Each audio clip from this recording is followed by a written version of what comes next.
دوستو، ایک زمانے میں 8ویں صدی کے اول میں محمد بن قاسم نامی ایک قابل ذکر شخص ایک ممتاز فوجی جرنیل اور فاتح بن کر ابھرا۔ موجودہ سعودی عرب کے ایک شہر طائف میں 695 عیسوی میں پیدا ہوئے۔ انہیں اموی خلیفہ الولید اول کے دور کے کزن کے طور پر عظمت نصیب ہوئی۔ محمد بن قاسم کوئی عام جنگجو نہیں تھا، اس کے پاس غیر معمولی ذہانت، بہادری اور تزویراتی ذہانت تھی جس نے اسے اپنے ساتھیوں سے الگ کر دیا۔ انصاف کے اس کے فطری احساس اور مضبوط قائدانہ صلاحیتوں نے اسے اپنے سپاہیوں سے پیار کیا اور مقامی لوگوں کے دل جیت لیے۔ مفتوحہ لوگوں کے عقائد اور رسم و رواج کا احترام کرنے کی وجہ سے اس کی مقبولیت میں اضافہ ہوا۔ فوجی وراثت والے خاندان سے تعلق رکھنے والے محمد بن قاسم نے ایک بہترین تعلیم حاصل کی جس میں فوجی حکمت عملی اور حکمرانی شامل تھی۔ ان کے والد قاسم ابن یوسف ایک مشہور فوجی رہنما تھے اور عسکری امور میں ان کا جذبہ ان سے ورثے میں ملا تھا۔ ابھی زیادہ عرصہ نہیں گزرا تھا کہ اموی خلافت نے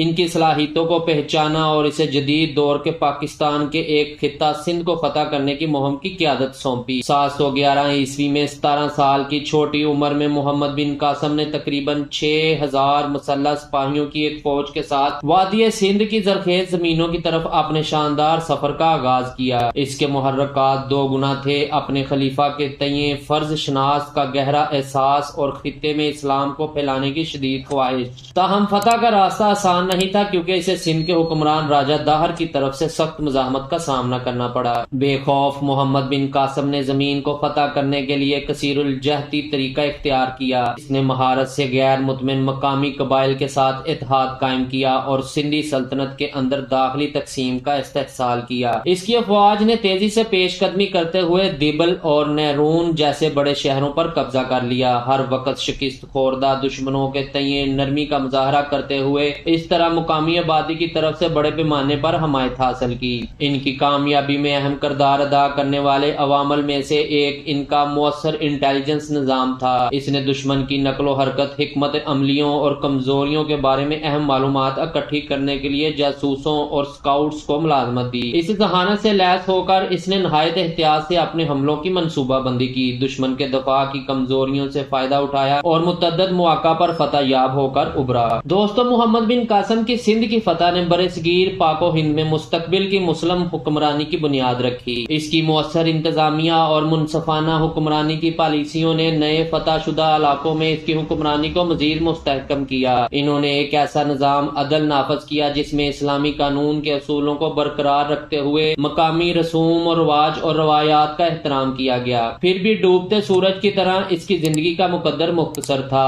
715 عیسوی میں صرف 20 سال کی عمر میں اموی خلافت کی سیاسی سازشوں نے اسے دمشق واپس جانے پر مجبور کیا۔ افواہیں پھیل گئیں کہ وہ نئے خلیفہ سلیمان بن عبد الملک کے حق سے باہر ہو گئے۔ افسوسناک بات یہ ہے کہ محمد بن قاسم کا سفر اس وقت مختصر ہو گیا جب وہ خلیفہ کے دربار میں واپس جاتے ہوئے اپنی آخری منزل تک پہنچنے سے پہلے ہی انتقال کر گئے۔ دوستو، اگرچہ ان کی زندگی مختصر تھی لیکن محمد بن قاسم کی کامیابیوں کے اثرات پورے برصغیر میں گونجے۔ اس نے خطے میں اسلام کے پھیلاؤ کی بنیاد رکھی، مستقبل کے مسلمان حکمرانوں کے لیے راہ ہموار کی۔ ان کی انتظامی حکمت عملی اور مقامی رسم و رواج کے احترام میں متفوع علاقوں میں حکمرانی کی ایک مثال قائم کی۔ تاریخ کی تاریخوں میں محمد بن قاسم کی میراث ذہانت، قیادت اور منصفانہ حکمرانی کی طاقت کے ثبوت کے طور پر زندہ ہے۔ اس کی فوجی قابلیت کے ساتھ مل کر ان لوگوں کے لیے اس کی ہمدردی نے جن پر اس نے فتح حاصل کی، اس نے اسے اپنے سپاہیوں اور مقامی لوگوں دونوں کی طرف سے مستقبل پذیر رائے حاصل کی۔